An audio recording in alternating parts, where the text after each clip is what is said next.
India TV YouTube channel को subscribe करें और बेल आइकन दबाएं।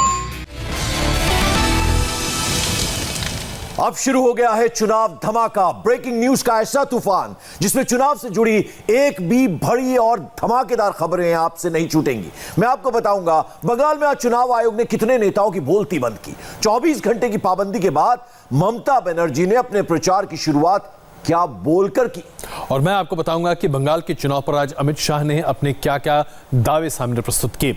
बंगाल जीत के लिए भारतीय जनता पार्टी का प्रचार का नया मंत्र क्या है, क्या प्लान है। बंगाल पहुंचे जेपी नड्डा और राजनाथ सिंह ने ऐसा क्या कहा जो ब्रेकिंग न्यूज बन गया। अब तक रोड शो और रैली करने वाली मिथुन चक्रवर्ती ने आज पहली बार प्रेस कॉन्फ्रेंस किया। क्या कहा और उसके पीछे का मतलब ये भी बताएंगे आपको। तो चुनाव धमाका की शुरुआत बंगाल चुनाव से जुड़ी सबसे बड़ी ब्रेकिंग न्यूज से। चुनाव आयोग की पाबंदी के चलते आज दीदी रात 8 बजे तक प्रचार नहीं कर पाई, लेकिन 8 बजने के बाद जैसे ही ये पाबंदी हटी, दीदी पब्लिक मीटिंग करने कोलकाता के बारासात पहुंच गई। बारासात में रैली करने पहुंची अपने नेता का स्वागत टीएमसी की महिला कार्यकर्ताओं ने नाचकर गाकर किया। बैन खत्म होते ही ममता ने बारासात में रैली की और कहा केंद्र की सभी एजेंसियां उन्हें परेशान करने में लगी है, लेकिन ना तो वो डरेंगी ना ही बंगाल को गुजरात बनने देंगी। जरा दीदी को सुनिए।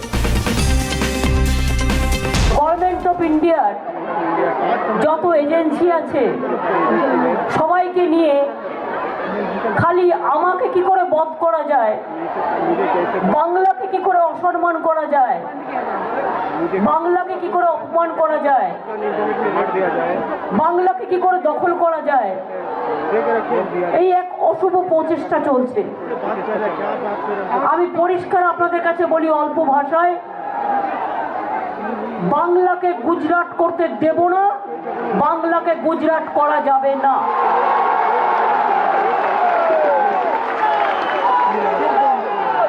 আর আমাকে আটকানোর চেষ্টা করে কোনো লাভ নেই। আমাকে প্রতিঘাত করলে আমি প্রতিঘাত করতে পারি, আমাকে আঘাত করলে আমি প্রত্যাঘাত করি। আমি ঘরে ঢুকে যাওয়ার লোক নই। 3 दौर के मतदान अभी बाकी हैं। ममता बनर्जी पर जिस तरह से लगातार बंदिशें लगाई जा रही हैं और भारतीय जनता पार्टी का प्रहार है, उसे देखते हुए ममता बनर्जी अपने आप को एक विक्टिम के तौर पर प्रस्तुत कर रही हैं, जिसे उन्होंने बंगाल की अस्मिता के साथ जोड़ दिया है। यह बड़ा डेडली कॉम्बिनेशन है। चुनाव में इसका बड़ा फायदा अभी तक लोग उठाते आए हैं। क्या ममता बनर्जी इसे भुला पाएंगी? और ममता बनर्जी ने आज दिन भर चुप रहने का कोटा बीजेपी पर फुल अटैक करके पूरा किया। बारासात में मंच से दीदी ने बीजेपी को चुनौती देते हुए कहा, भले ही बीजेपी के पास ताकत है, पैसा है, सब कुछ है, लेकिन जीत मेरी होगी क्योंकि मैं एक स्ट्रीट फाइटर हूं, मैं युद्ध के मैदान से लड़ती हूं। जरा ममता की ये दहाड़ सुनिए। আমি বিজেপিকে এটাই বলতে চাই, তোমার টাকা আছে, তোমার লোক লস্কর আছে, তোমার দল আছে, তোমার কোর্ট আছে, সরি কোর্টটা আমি উইথড্র করে নিচ্ছি, গাড়ি, তোমার হোটেল আছে, তোমার কোটি কোটি টাকা আছে, তোমার কাছে সব এজেন্সি আছে, আর নাম বলছি না। গণতন্ত্রের যত এজেন্সি, ভারত সরকারের যত এজেন্সি সব আছে, তা সত্ত্বেও তোমরা কেন হারবে জানো?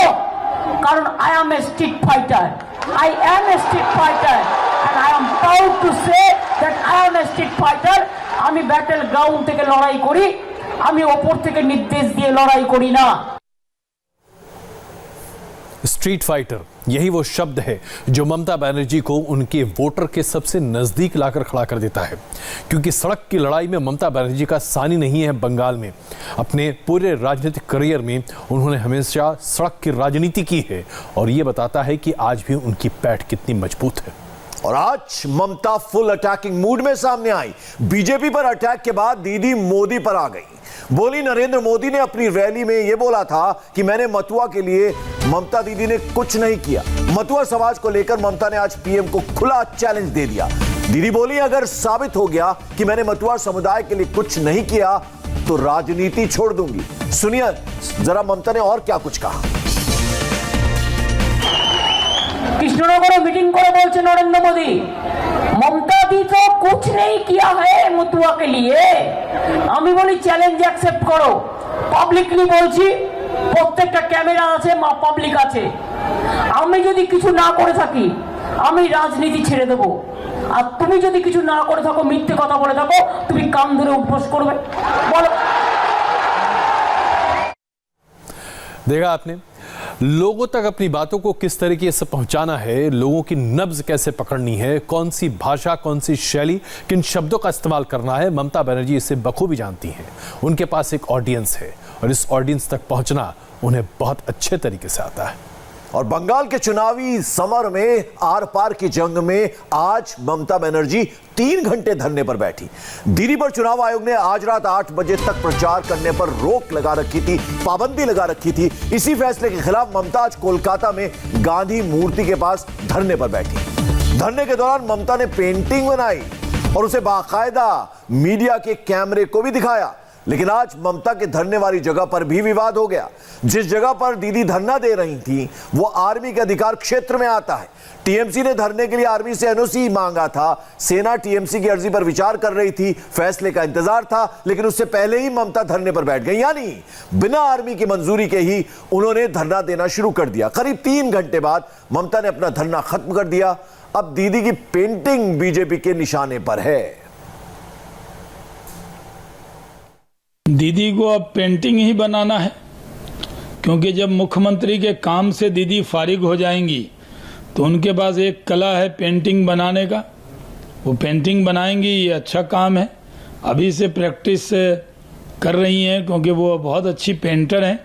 मुझे भी एक पेंटिंग उन्होंने गिफ्ट की थी और मैं जानता हूँ कि बंगाल को मैं ज़रूर विकास का रंग और मोहब्बत का रंग नहीं भर सकी, लेकिन पेंटिंग करेंगी, क्योंकि अब तो माहौल उनको मालूम है कि वो हारने वाली हैं। ममता बनर्जी एक अच्छी पेंटर हैं, वो बहुत अच्छी लेखिका हैं, गाने की लिरिक्स लिखती हैं, इसके साथ साथ वो बहुत अच्छा गाना भी गाती हैं खुद, और कई किताबें भी लिख चुकी हैं, प्ले राइट भी लिखती हैं, उन्होंने कई नाटक भी लिखे हैं। उनके तमाम लिटरेरी साइड को अलग अलग रख दिया जाए तो राजनीति में उनके बराबर का बहुत कम ऐसा राजनेता आपको दिखाई देगा जो इस तरह के तमाम विधाओं में दक्ष हो। इसके बावजूद चुनावी चुटकी लेनी है, कोई कुछ भी कह सकता है। और ममता बनर्जी जीत का दावा कर रही हैं, लेकिन बीजेपी ने अपने बंगाल विजय अभियान के प्लान में बड़ा परिवर्तन किया है। अगले 4 चरण के चुनावों के लिए बीजेपी ने अपनी इलेक्शन कैंपेन की स्ट्रेटेजी को बदल दिया है। अब बीजेपी बड़ी रैलियों की जगह 2000 से भी ज्यादा नुक्कड़ सभाएं करने वाली है, खासकर कोलकाता और उसके आसपास के इलाकों में। नए प्लान के तहत चुनाव प्रचार के लिए अमित शाह कल बीजेपी के एक जनसंपर्क अभियान की शुरुआत करेंगे और 40 से ज्यादा विधानसभा क्षेत्रों में 2000 से अधिक छोटी छोटी और नुक्कड़ सभाओं का आयोजन किया जाएगा। नड्डा बोले, अब नैरेटिव सेट हो चुका है, अब इसे नीचे तक लेकर जाना है। हमारा अप्रोच लास्ट मैन कांटेक्ट है और उसके लिए हम चुनाव के प्रचारों में हर एक तरीके से लगे हैं। ये चुनाव में 8 फेज का चुनाव है, इसलिए नैरेटिव सेट हो चुका है और नरेशन के बारे में लोगों ने बहुत कुछ जान लिया है। अब इस नैरेटिव को नीचे तक ले जाने का हमारा एफर्ट है। तो ये जो 4 फेजेस बचे हैं, इसमें हम हर एक जगह छोटी छोटी सभाएं करके, पथ सभा से लेकर के कॉन्टैक्ट पॉइंट, रोड शो, इसके माध्यम से हम अपनी बात को पहुंचाने का प्रयास कर रहे हैं। और बाय एंड लार्ज प्रधानमंत्री जी की क्योंकि बड़ी सभाएं हुई हैं जिसमें नैरेटिव सेट हुआ है, उसको हम नीचे ट्रांसलेट करने के लिए हम लगे हैं। चुनाव की रणनीति, चुनाव के अभियान और चुनाव को किस तरह से अंजाम देना है, इसमें भारतीय जनता पार्टी ने पूरी दुनिया में एक ऐसा खिताब हासिल किया है जो शायद ही कोई राजनीतिक दल हासिल कर सके।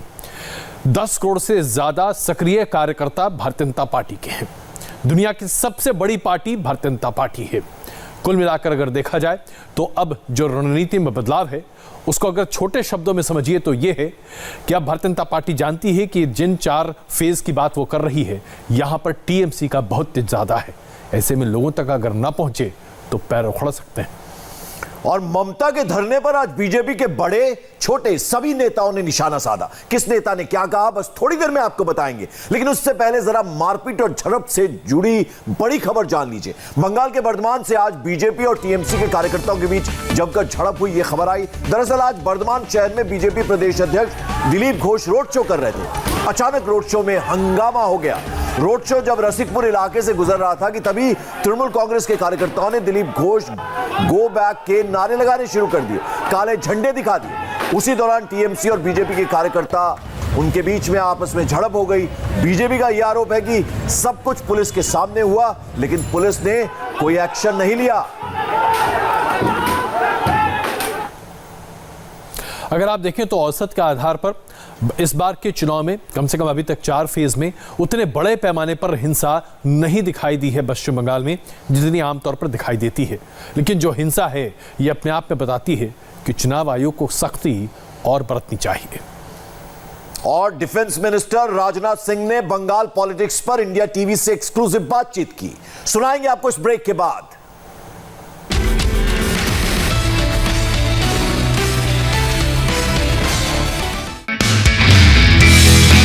नमस्ते, मैं हूं मीनाक्षी जोशी। वीडियो और खबरों से अपडेट रहने के लिए India TV YouTube channel subscribe करें, बेल आइकन दबाना ना भूलें। जुड़े रहें इंडिया टीवी के साथ।